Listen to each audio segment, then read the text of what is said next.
hello, citizens of the world. Today I have a wonderful guest that I am sure you will be enjoying hearing from.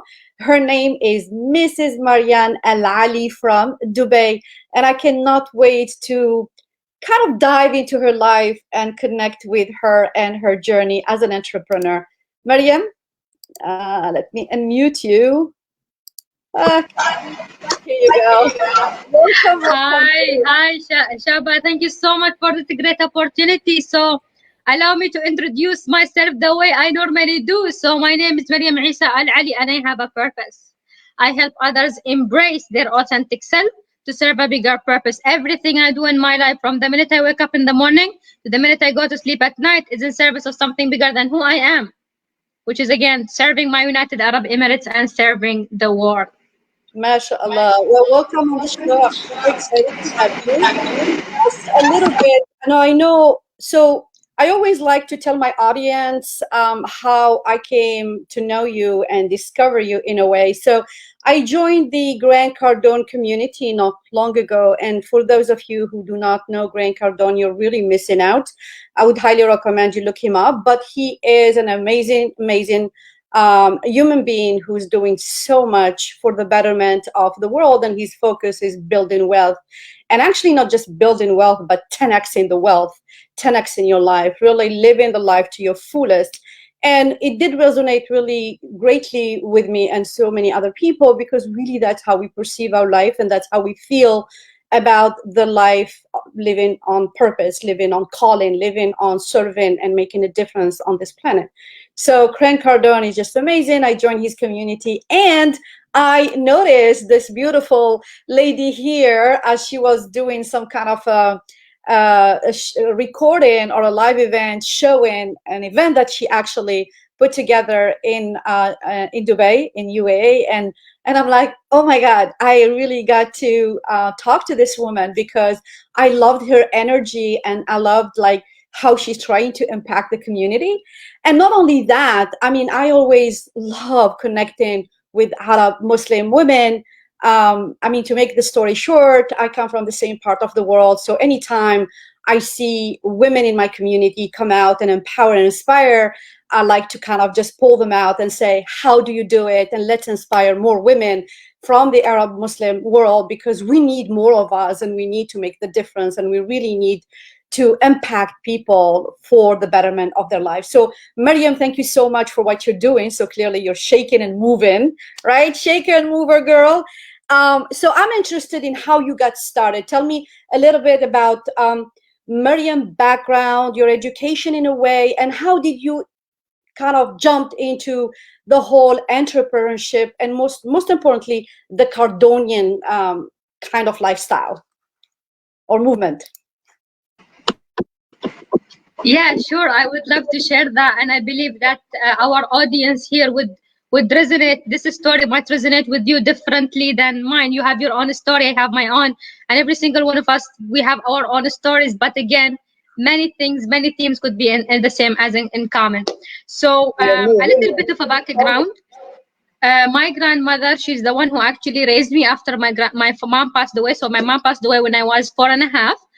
My dad never got married after she passed away. So my grandmother was the one who was taking care of me. And my grandmother, when she took care of me, she would take care of me in the very authentic Emirati way. Like I would go to school and go back to the house. That's it. That was my only trip that I would do during the week. So when I was 17 and I finished high school, my dad said, Maryam is gonna go continue her bachelor's. Granny said, no, Maryam is gonna get married. So Wow. again, my dad was, yes, I'm telling you. And my dad was like, no, she's gonna go get her education. She wanna get her degree and stuff like that. So after that, I was like, you know what? Let's go ahead. And I was not sure what to do. So between Granny and Daddy, bottom line, alhamdulillah, I got to go to university. At that time, I didn't know what to study, which is, again, I'm helping people with this right now. At that time, I didn't know what to study. I didn't know what I want to do with my life. So my dad told me become an accountant. And I'm like, I don't know, Daddy, about being an accountant, but I'm like, you know what? If I'm not an accountant, what I will be? I don't know. So I went ahead and I studied accounting and finance, graduated from Zaid University. After that, I started working in the banking sector. And for the next 8 years, I was a banker doing accounting and finance. And I remember, Shaba, waking up every single day, going to work, not feeling fulfilled or satisfied. The only reason that I would go to work is to get paid. That's it. I just need to go get to the desk, do my financials, my Excel sheets, and then that's it. There's nothing. There is no purpose. There is no goals. There is nothing called 10x, nothing. And then I remember it was in 2012, a book that I was introduced to by Simon Sinek called Start with Why. And I'm like, why? What is the why? What is he talking about? Purpose.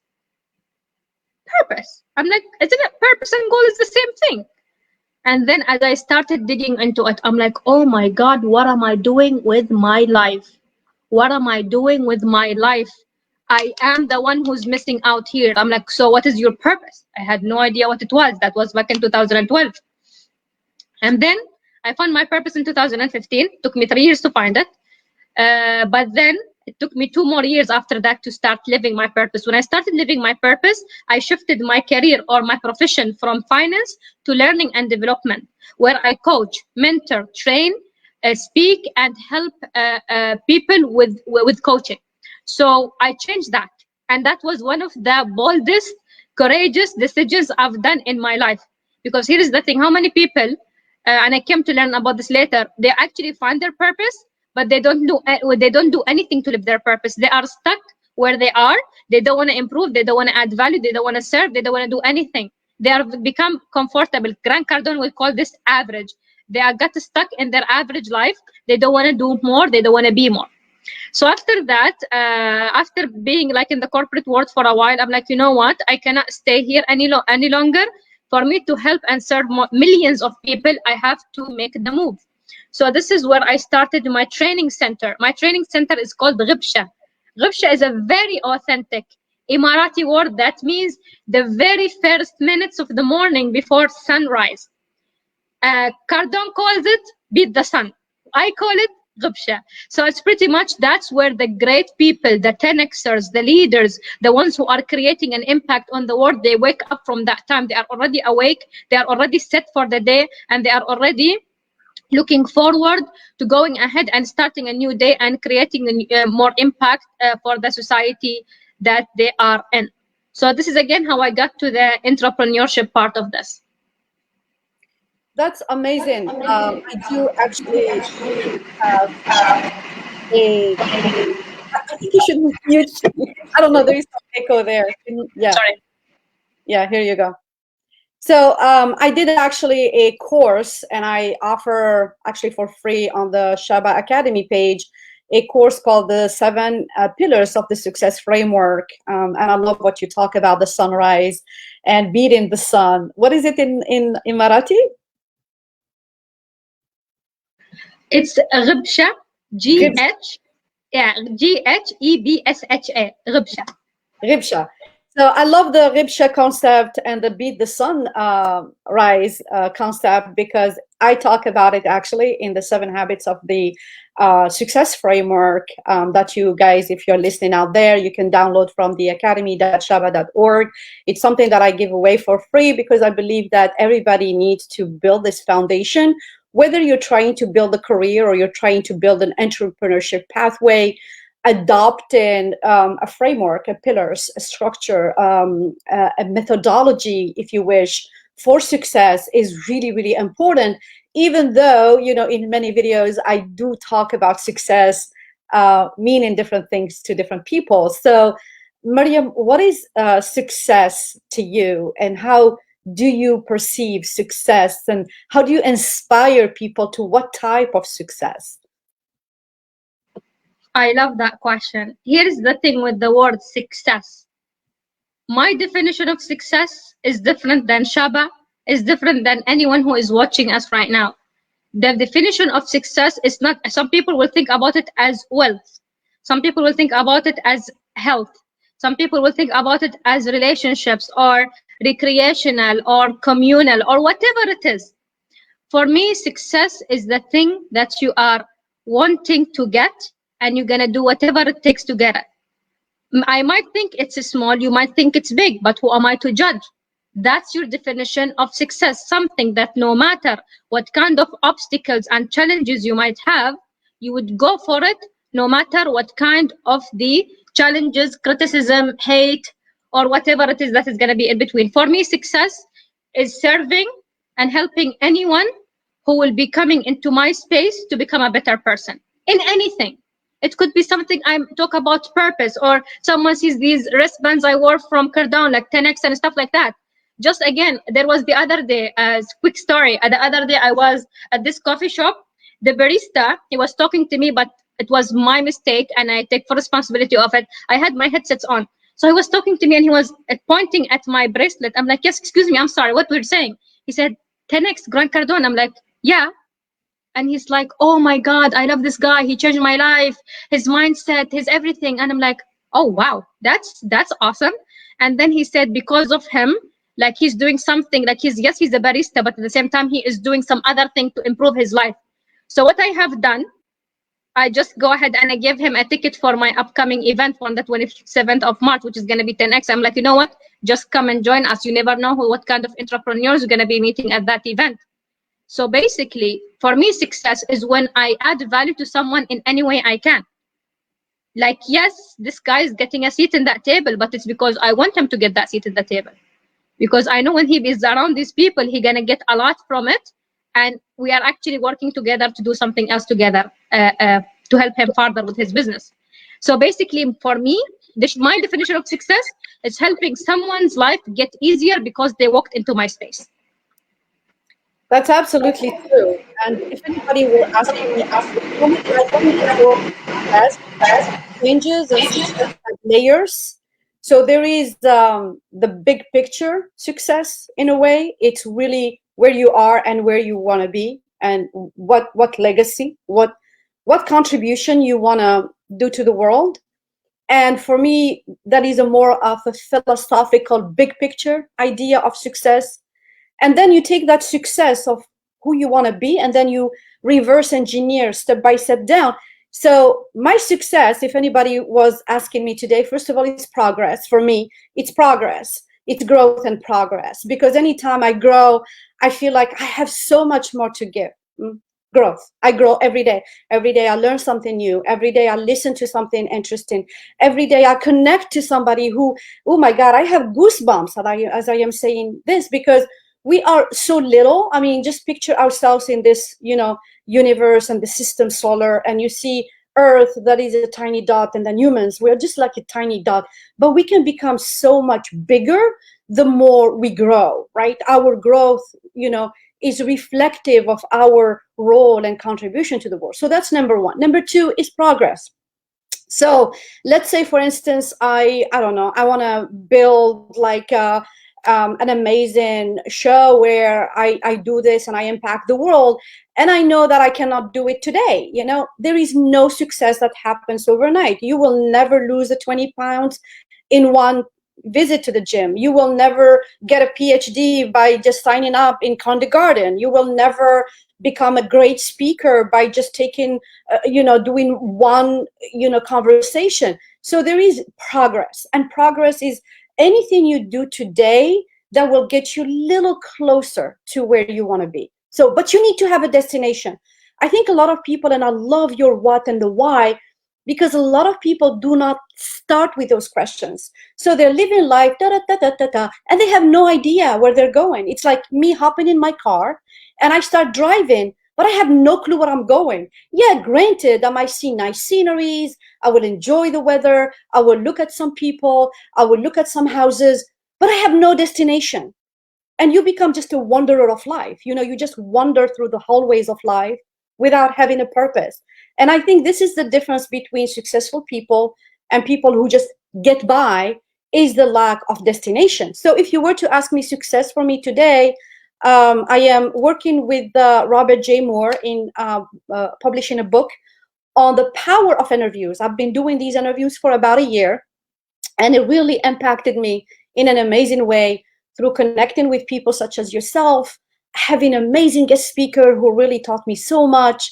It made me a better speaker, a better listener, helped me with content creation. So I'm taking all this And I'm writing a book about it and building a course that I am hoping people who have lack of confidence, fear of speaking, fear of growth, that they can take those instructions, that step by step, I call them the seven things, outcomes of interviewing amazing people around the world, that they can apply it and get that instant result, because that's what we're missing now. We're missing methodologies that get us really results. We have so many courses out there and so many speeches, but so kudos to my friend Robert J. Moore, because he's a wonderful publisher that I'm working with.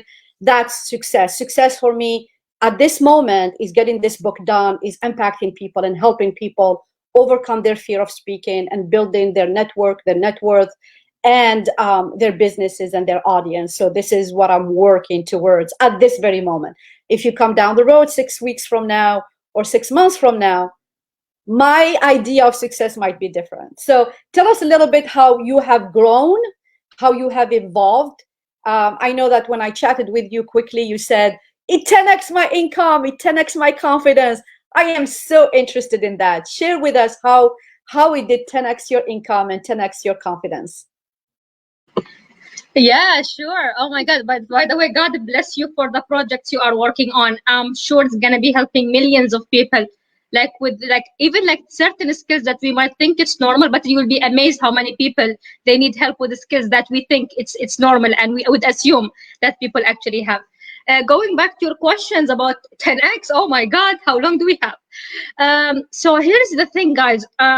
Before 10x, I thought my life was amazing. It was successful. I'm gonna tell you. When I was in finance, people will look at my life and they'll be like, "Oh my God, Maryam, you're very successful."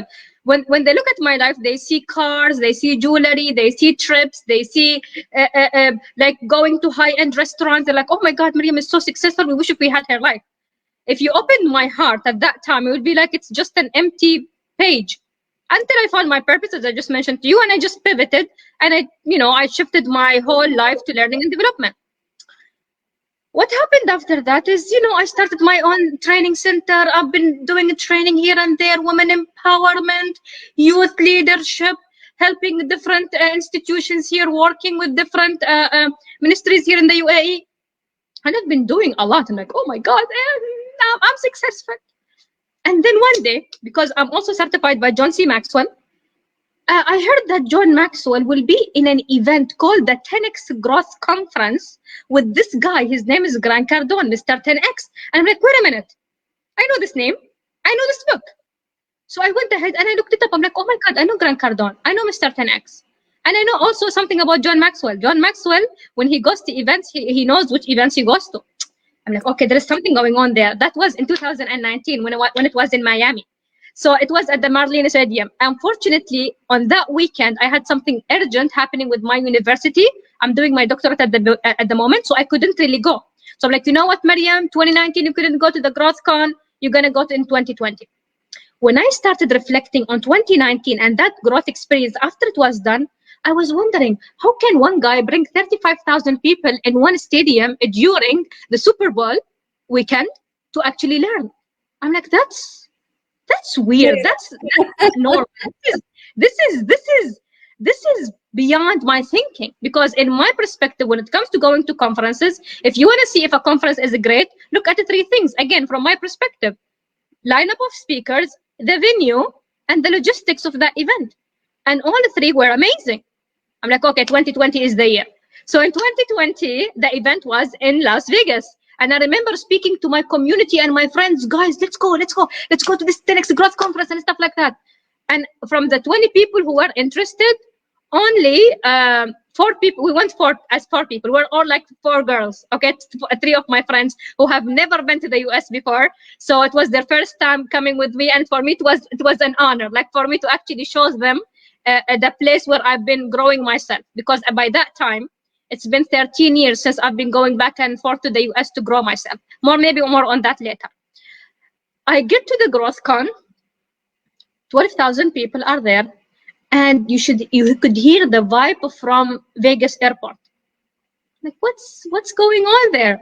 We go there, we check in and everything, and then we go to the conference. I'm like, is this a party or is it a conference? Is it a concert or a conference? I'm confused now, right? And then I started taking photos, posting them on social media. My friends are like, "Oh, you're having so much fun in Vegas." I'm like, "I'm in a conference, believe it or not." Long story short, I got so fascinated by Cardone, by the speakers. Like he had Usher, Kevin Hart was there, Dan Travolta was there, Mayweather was there, and again, I was so inspired also by, of course, Grant and Elena and their kids. Like, can I teach this? Can I teach this? The minute I said, "Can I teach this?" It, like in the screen, Grant Cardone licensee. I'm like, yes, I want to be a Grant Cardone licensee. How can I do that? So I remember I went ahead to one of the desks to get some of the documents to go ahead and sign. During the event, I took also the 10X stages program. That was during the event. Now I go back to Dubai. Dubai. It was the 1st of March. I remember exactly. It's like today, last year, same day. I'm like, I get back to Dubai. Guess what happened? COVID-19. News started spreading. The plans I had to put for myself, I was like, everything is collapsing. I'm a trainer. I do all my training live. Sorry, like face to face. Now I have to pivot to virtual. I mean, I was playing around with Zoom before and Teams and WebEx, but for me it was like a cute. It's something cute to do, but not as something like that. I would actually go ahead and uh, try to intentionally train people on. But then again, Cardone came out in one of the mentorship calls and he said, "This is the time everybody's going to start constructing. You have to expand." Like, expand doing what? It's COVID-19. But they're like, "Maryam, don't come up with excuses. Don't come up with excuses. Go live on Instagram." And I remember going live on Instagram on March last year was the very first time ever I do it. After that, I started getting the 10X mentorship programs. Every single mentorship program Cardone would offer, I would actually take. Because I know proximity is power, not only to the source, not only to the team of Cardone, the amazing 10X team. It is to the community that Cardone attracts. And I know when I'm there in these calls, I know I'm not alone in this. So no matter what kind of challenges I will be facing, I have this amazing 10X family to look up to, and also to make sure that we are all there growing together and helping each other. After that, I started I became an licensee during that period, during COVID, the best decision I made in 2020. After that, I did everything, build an empire mastermind with Elena Cardone. And then when they opened the airspace, I couldn't believe the minute the airspace was open. Maryam, I already started doing something crazy. I said, you know what? I'm going to go to the US during COVID-19. I didn't tell anyone. I just went, booked my tickets. I told my dad like 3 days before going. My dad's like, "Okay, when are you coming back?" My dad was so supportive because he'd been supporting me all his life. And for that time, it was like, okay, she's going to another conference, and it didn't bother him that I am going there during COVID. Anyways, I go meet Elena Cardone. First time ever. I asked her to sign her book, Build an Empire. That same event, I saw Grant Cardone. And I remember Grant Cardone came to support his wife, which was amazing. And he came and he actually asked, "Who is this person coming from Dubai?" And for me, that was an acknowledgement, like, "Oh my God, Cardone knows I'm here." So after that, I come back to Dubai. I implemented a lot of whatever I learned from Elena. And 2 months later, I decided to go back to see Cardone again. This time, it's the mastermind with Cardone. 2 days with Cardone, 23 participants were in that room. Amazing. And when I wanted to leave, they told me about the accelerator program. I'm like, "When is the next live workshop?" They said next weekend. I'm like, "I'm staying." I was supposed to be leaving the following weekend, but I'm like, you know what? Since I'm here, I'm staying. So I stayed for the accelerator program. I stayed for the sales workshops. I stayed for the marketing workshops. I'm gonna tell you guys, the knowledge I got from Cardone during that period and his team, it didn't accelerate my business only. It 10x that I don't even recognize how even like it's been rapidly changing. Like during COVID, my business was growing because I was the proximity with Cardone and his mentorship and taking whatever he was saying and I was actually implementing it. I would actually do it immediately. I would do it immediately. But when I went to the accelerator program, I come back here, I have a team. I didn't have many people at that time. I had like one person supporting me. Now I have 10 people with me. Marketing, sales, logistics, operations, finance. And the team is expanding as well. And God has been blessing me with people who are walking into my life to help me on my mission. And then last month I went for the third one, which was the scaling workshop, and I look forward to going to the GrowthCon live in Miami, and I look forward to the 10x 360 with Brandon Dawson and Natalie Workman and their team. And here's the thing: what 10x my life, not only income, not only health, not only spirituality, is the fact that I am in proximity with the right power. And the other thing is, when I think about it, Shaba, I laugh. Who said that Maryam Al Ali will wake up at 4:30 in the morning to write her goals and then go for her workout? That was impossible. Like for me, when someone would say, Maryam, yalla, let's go wake up, go for to the gym at 5, I'm like, you guys have a lot of time. Excuse again, guilty of that. I'm guilty of that. I'm telling you. Now I don't even recognize it. Something happens to your mindset when you write your goals every day and you are around the right people every day and you are thinking 10x every day and you are thinking about the next crazy thing that you need to do to get the omnipresence that you want. So again, not only it 10x my income, it 10x my message, it 10x my relationship, it 10x the people around me. God has been blessing me with people who I don't know where they're coming from. They hear about me. Hey, Maryam, we hear you do this 10x thing. Yes, come do it in our organization. Okay. So when I started doing these live events, and I'm so glad that I got to know you, Shaba, through these different live events, it got me a lot of attention. Who is this crazy person who is doing live events during COVID-19? I'm like, I'm not crazy. There's other people coming to this event, so apparently I'm not the only one. No, So you're yeah, so again, for me, I mean, for me, when I tested the first event I did in February, I'm like, okay, people are coming, and like we're gonna do 2, and I'm like, you know what, we're gonna maybe do 3. I did 4. So, and I'm gonna do 5 in March. Bottom line, Maryam, I got somebody who says no audio. Why is that? can everyone else hear us? Can you guys hear us? Just give me an okay or something, just to so that you guys hear us. Hmm. Uh-oh. I hope they Oh, can hear us. and by the way, I'm also a John Maxwell certified trainer and speaker. We need to talk more. I'm Yeah, telling you, Shaba. I was at an IMC actually in Orlando. I mean, I'm pretty happy because I live.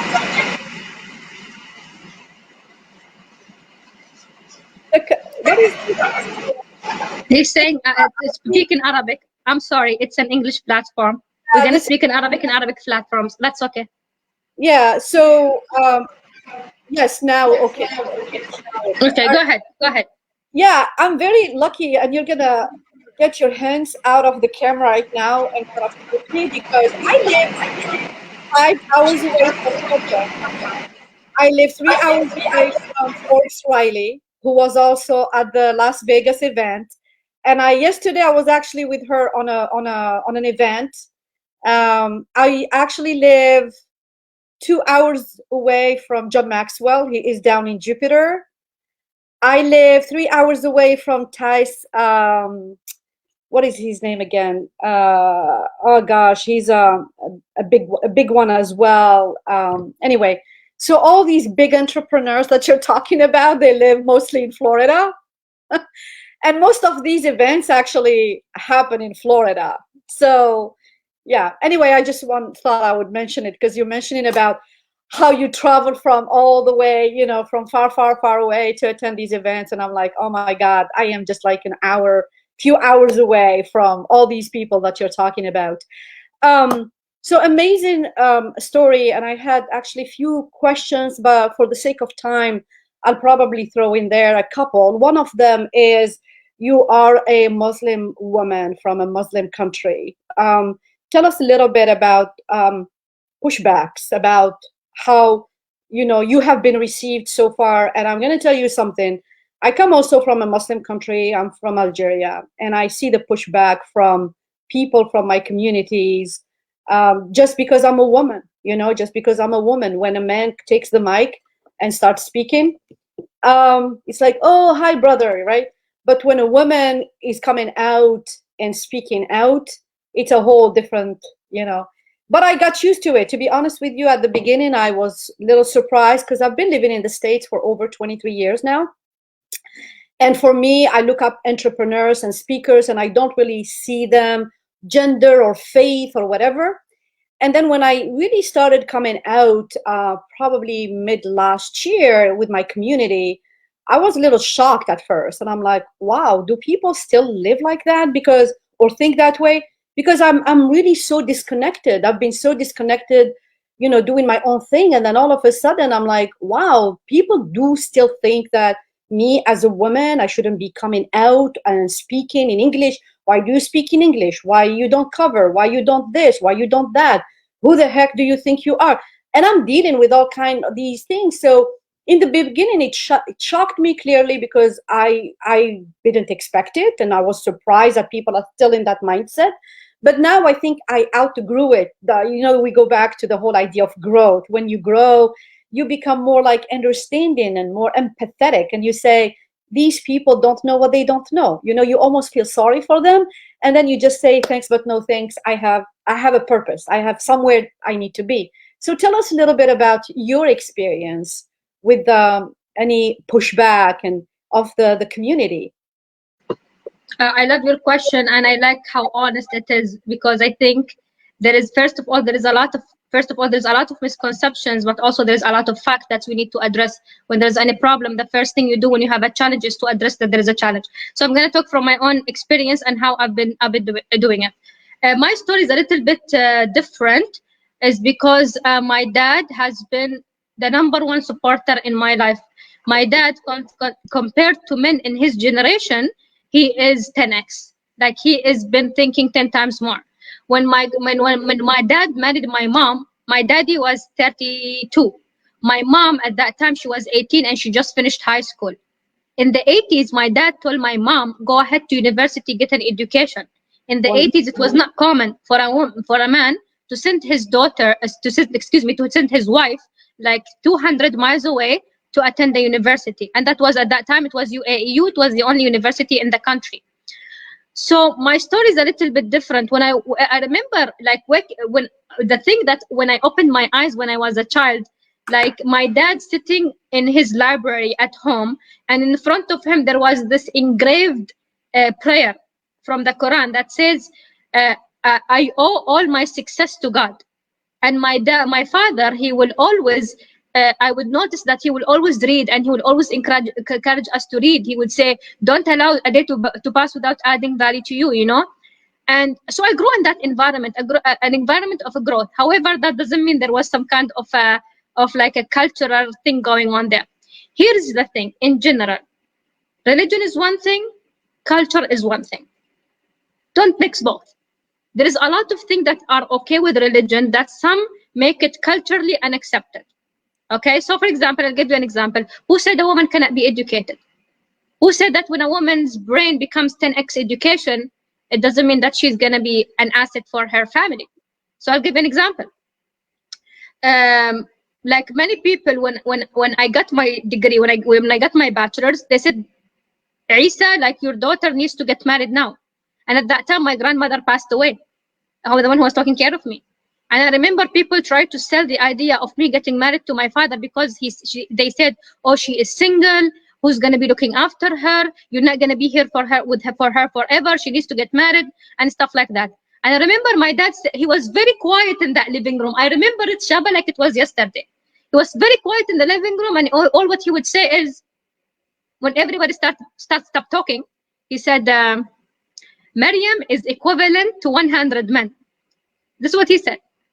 I'm like, ooh, daddy has faith in me.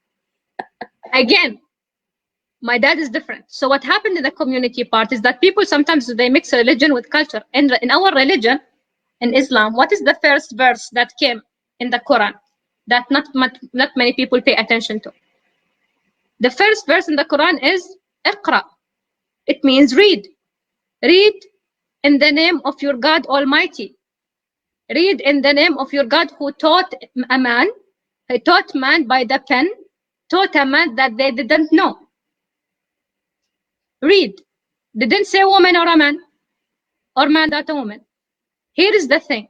When I see someone, again, I don't want to go extreme on this. When I see someone that they don't allow their daughters to go for their higher education, or they get what they want, I ask myself, have you read the Quran?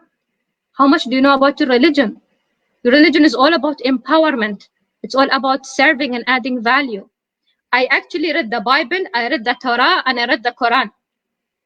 And you would notice, Shaba, 80% is the same. We can create human dialogues from the 80%, not the 20%. So here's the thing. Here is the thing. I've been facing challenges. I still do. And you know who is dealing with them as I go through them? My dad. When I was in Miami, not so far away, like just now, like I'm telling you how recent this is, people would call my dad and like, what is your daughter doing in Miami on her own during the pandemic without a male companion? So I would actually get that. I would get a lot of hate messages on social media. This is again my experience. I would So get a lot of, what's the worst hate message you got, and what's the most beautiful love message? oh, that's nice. Well, for the hate message, I think let's keep it PG-13. Okay.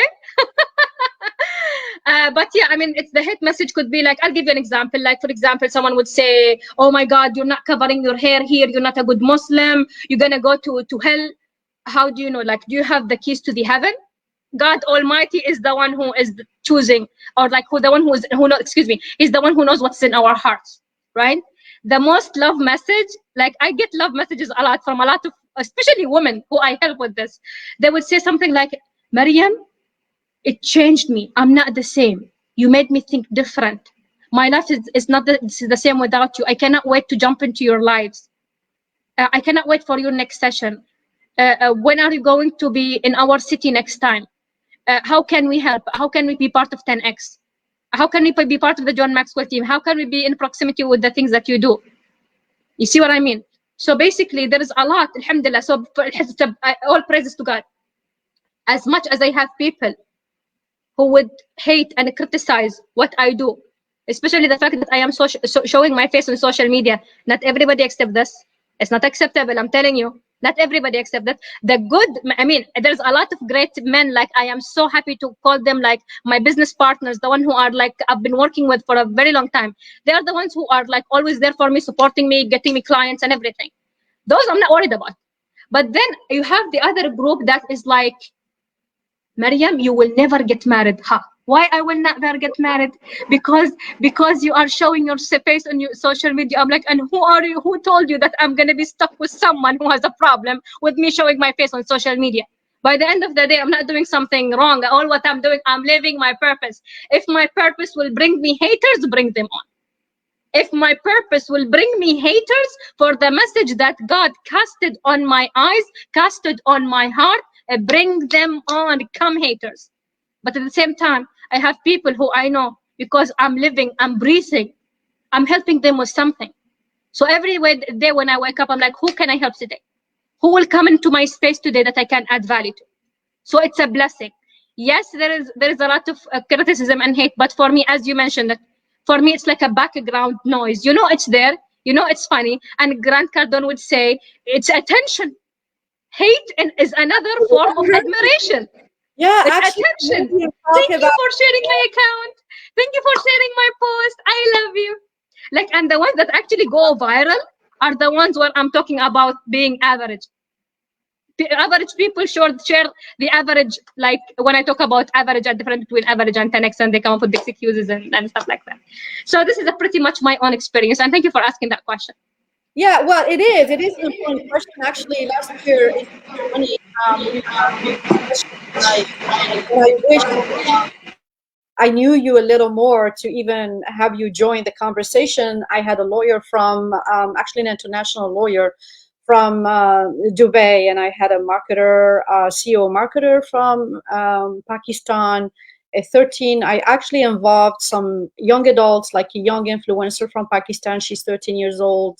And then other people from different part of the world. And we were actually talking about women in social media and how we need to educate people to understand that social media is not any different from universities and from schools and from, it's just a platform.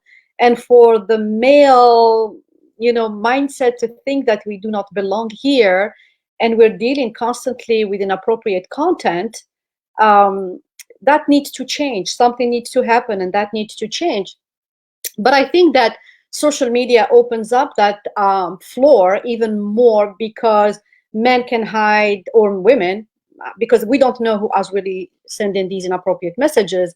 But these people actually can hide behind fake accounts with no photographs. So they cannot even own their hate. They cannot even step up to owning their position and their attack. So for me, it's cowardless. It's cowards behind fake accounts and fake photographs who come and they feel like empowered to put down other people for what they're doing. And yeah, I agree with you. Actually, yesterday I was in Clubhouse with Cardone, and he was talking about how he was literally thanking all the haters, because they're giving him views. They're giving him, his YouTube channel is booming. His platforms are booming. And granted, people are attacking, attacking, attacking. For him, he doesn't really care, because when you have a sense of worth, when you know who you are and what you're about and what you're doing and your purpose, I don't think it really bothers you. So, Miriam, my philosophy in life is this: there are 7 billion on the planet. So, the way I perceive it is a quarter will love you, a quarter will hate you, one quarter will like you, and one quarter will dislike you, like almost in the neutral way. And you should be able, as when you put yourself out there, you should be able to handle both. You should be able to go to the people who love you, and oh my God, those messages that I receive from people that I don't even know, and they're like, oh my God, I heard your live, and it really impacted me. And yes, and that beautiful energy and the connection. And usually when people send me these messages, I tell them, thank you for receiving, because I have a gift that I am giving to people. And when they receive it and it touches their hearts, so thank you for receiving. And then, of course, the people who hate you, they hate themselves. I mean, they have no sense of purpose. Like I said, they wake up every morning just trying to think about, who am I going to make miserable today? Who am I going to make miserable today? And this is who they are. This is what they are about. And the karma is, you get more of what you put out. That energy, you're trapped in that energy of negativity. You put it out, you receive it, you put it out, and you receive it. And the more you put it out, the more you receive of it, and the more you hate yourself and you hate your life. And I am, you talk about gratitude and giving thanks to Allah. I'm so grateful that I broke away from that cycle, because it's truly a cycle. It's toxic, and toxicity can really pollute your life. So when you break away from that, you're like, oh my God, I'm lighter, I'm happier, I'm more compassionate, more understanding, more forgiving. So let me see what I can do with my life, and let them spin, like little uh, a wheel that you drag down the street, and it cannot stop. It doesn't have any brakes. So yeah, the message to people out there, because that's pretty much what we're trying to do. We're trying to convey our heart and our calling and our mission, is that find your purpose and don't worry about the haters, and let's come together as a community of builders, of creators, of connectors, because that's really how we can change the world. My last question, let me see, Hazel here. Hey, Hazel. Hazel is a very good friend of mine. We met a few years ago. I don't remember, Hazel, where have we met, but I know she's a consultant as well, in St. Louis, I remember. And then I think it was at a fashion show, if I'm not mistaken. And you introduced me to Ola, and I know Ola took a whole different direction. She's originally from Lebanon, and now she's doing a lot of politics. But I think that's why we met, and I love seeing you come on my wall. Thank you so much for being here. And she says, don't worry about haters. Just continue with your mission, because you are blessed. And we're absolutely 10x. 10x. Um, so hello, let me see if I have any questions. Please welcome you and your guest. Any questions per se? John Maxwell leadership. Yes, thank you. We're blessed also to be part of John Maxwell community, and we're both certified as well. Okay, so interesting what you're saying. Okay, let me see if I have any. I'm trying to see if there is any question mark. But I mean, so much love, even then, just in the platform here, that people are connecting and sharing so many things. And another thing is, when you guys start doing this, and my book is going to be all about how you use these interviews to grow your audience and your influence and your business and connect with the world. When you start doing these things, really don't worry about how many people show up, whether it's 1,000, 10,000, or one person. The ability to impact one person at a time is a blessing in itself. um, yeah, she says at a charity fashion event. I haven't been to any fashion shows since the one that I went with you like a few times in St. Louis. I've been so busy. It's definitely a world that I am really passionate about. So thank you, Hazel, for reminding me. Before we go, Maryam, call to action. So if you were to give advices to people, two or three, what would that be? You already mentioned one of them. Find your purpose. Find it. You have not been created without a purpose. Like again, if you here's the thing. I say something in Arabic and then I'll just say it in English. Sure. In my religion I believe يعني رب العالمين خلقنا لعبادته وخلقنا لعمارة الأرض. فما هو دورك في عمارة الأرض؟ رب العالمين, God Almighty, He has created us to worship Him, and He also created us to serve something bigger than who we are. God instilled a vision in every single one of us to live something called purpose. And it's been revealed to us already. Purpose is not something you discover, it's something you find. It's already been formed. It's all about you going and being true to yourself and look at your history, and see what kind of like life defining moments that fulfilled you as an individual. So once you find your purpose and it's crystal clear, it's going to be like your compass. You know exactly where you're headed. So that's number one, find your purpose. Number two, set goals to live your purpose. By the way, you never reach purpose. You live your purpose. Again, my perspective. You live your purpose, you reach your goals. You have multiple missions. Every year you have a different mission. You have a 5-year mission, 10-year mission, 15-year mission, 20-year mission.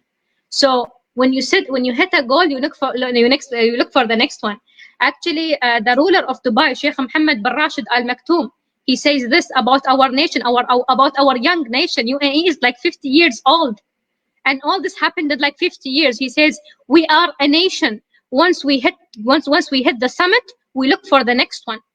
So when you're gonna find your purpose, you're gonna go ahead and set goals, not normal goals, 10x goals to live your purpose. And once you put these 10x goals in front of your eyes by writing them down every single day, twice, something magical happens, because now it's in front of your eyes. Now you're gonna become creative and fulfilling your 10x goals. The third thing I would say, intentional growth.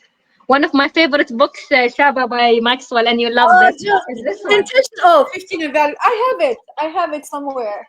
Yeah, so this is actually yeah, actually these are, I'm gonna show you something very quickly in a second, but yeah, like this is my favorite book by John Maxwell. Intentional growth. The first law is the law of intentionality. Growth doesn't just happen. So when you find your purpose, you set your 10x goals, then you're gonna find gaps.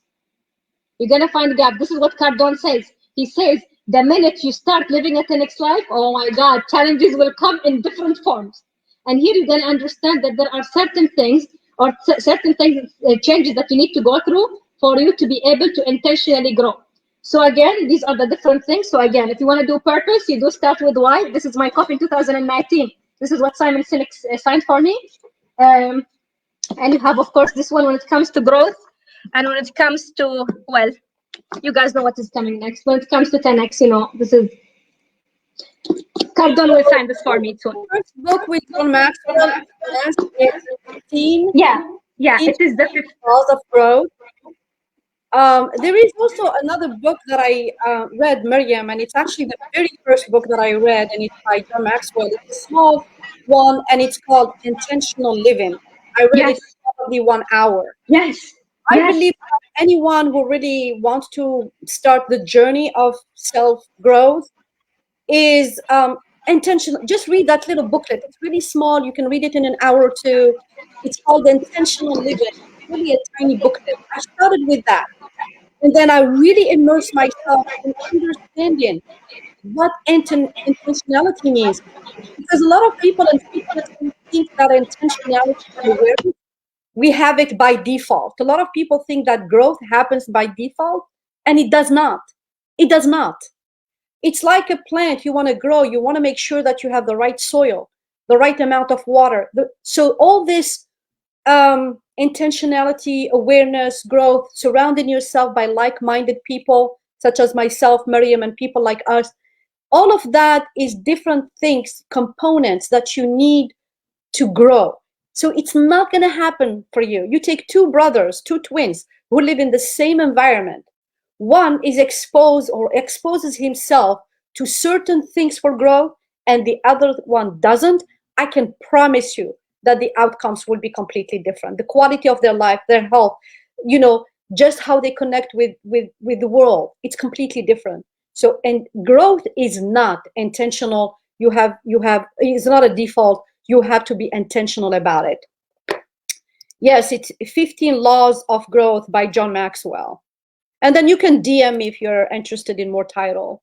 Um, so question concerning what you have just said, when you are trying to achieve your goals in life, and specifically when you have a different point of view concerning what you think, sometimes you meet a kind of people who try to frustrate you with their stinking thinking and throw their negative thoughts to our mind. So how can we avoid such kind of negative thoughts and negative people?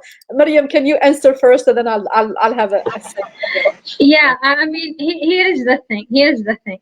By the way, that's a very honest question, and I appreciate this person asking that question. Actually, here is the thing.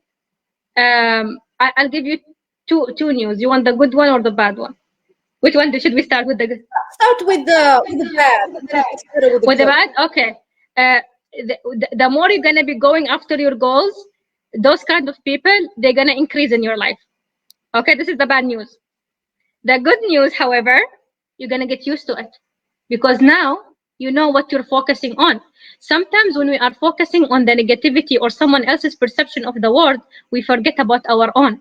And when you forget about your own, you will not pursue your purpose, and you're not going to go after your goals the way you are supposed to be going for. So my advice, if you can leave that environment, I don't know what kind of environment you are talking about. If you can leave it, leave it. If not, and this is something I coach a lot of people here, like in general, about where they say, oh my god, our families are not supporting us. They are, I'm talking about my dreams, I'm passionate about my dreams, and they try to kill my dream and everything else. They don't understand me. I'm like, stop talking about your dreams with your family. That's fine. It's okay. They're gonna come around. You're gonna be successful, they're gonna come around. But again, my advice to some people, don't go ahead and share your dreams with people who will try to kill it. Okay, just go ahead, focus on it, do what you need to do about it. And I'm gonna tell you, the negative people will increase in your life, but the good thing is that you're gonna get used to it. You're gonna focus on the main thing. All That's right. my perception. Thank you so much. That's very true. That's very nice. I'm just going to take a quick moment here just to ask people to please subscribe to Shaba Speaks, the YouTube channel, because all of these interviews that I have somebody who actually downloads them for me, and then he kind of make them a little nicer than the mess sometimes that we deal with in live events. And then he uploads them. We upload them into a YouTube channel just to make sure that you guys are accessing them and they're all organized there.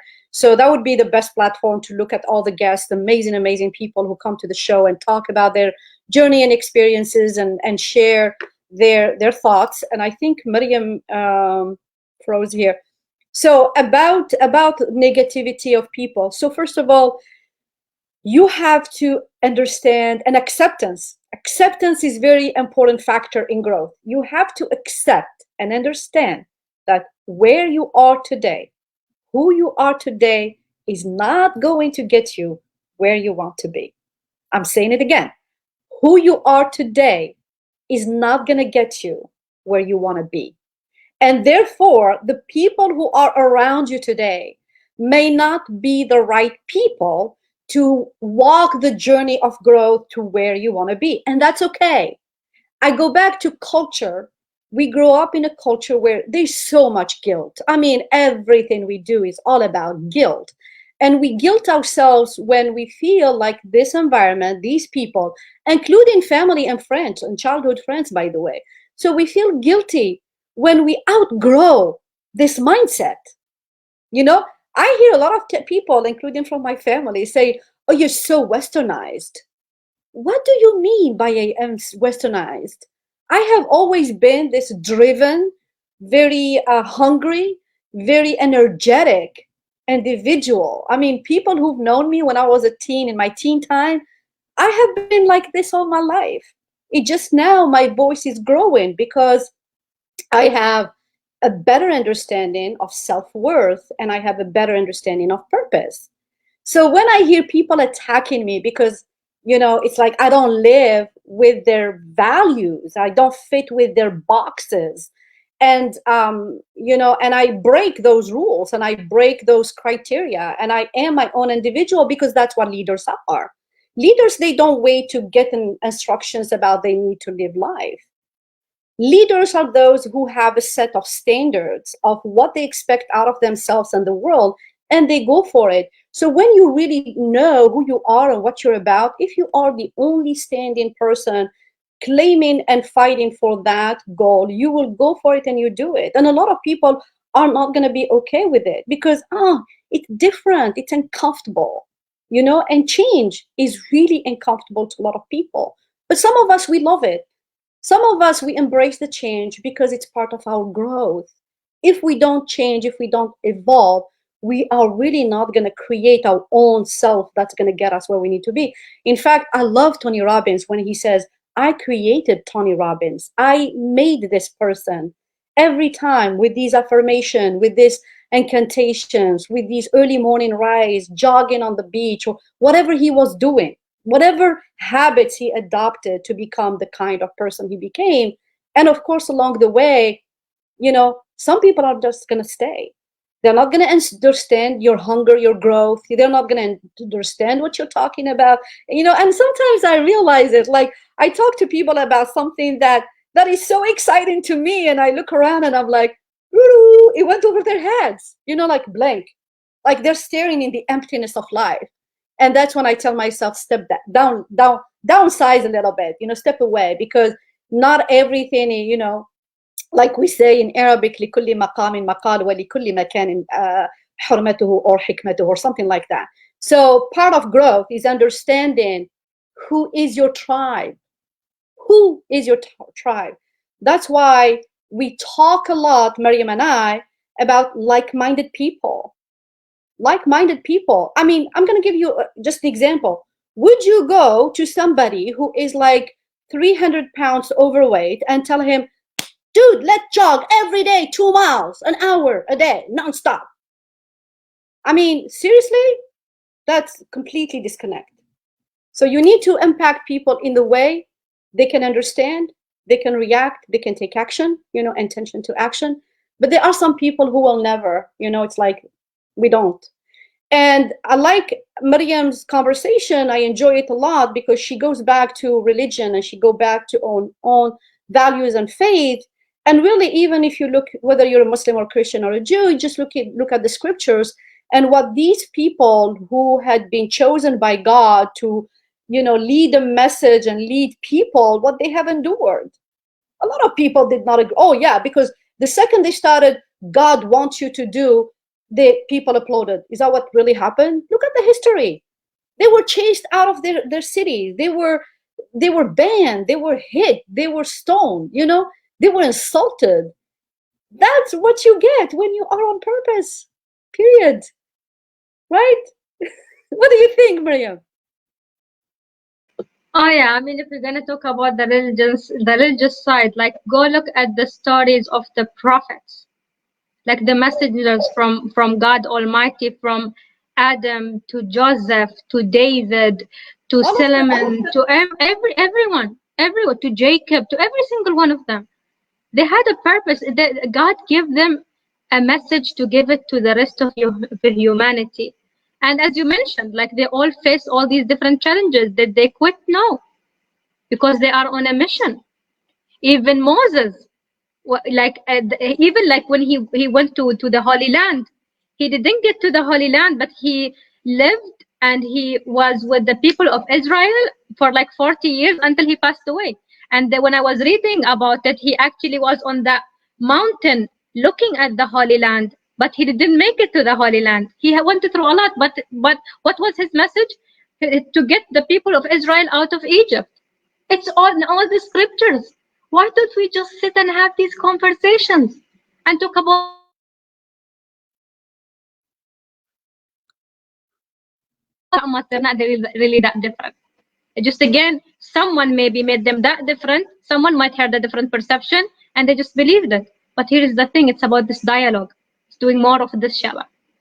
Oh, yeah, absolutely. So whenever you start a journey and you feel it's too hard, but in your heart, like here, when you have these silent conversations with yourself, you feel really that's your calling and that's what God, universe, whatever you want to call it, put you on this planet to do. And you have a lot of people who do not support you. Just tell yourself, so many other people are in the same. The difference between success and failure is perseverance and tenacity and believing in yourself. So believe in yourself, and don't allow anyone or anything to define what you are meant to do.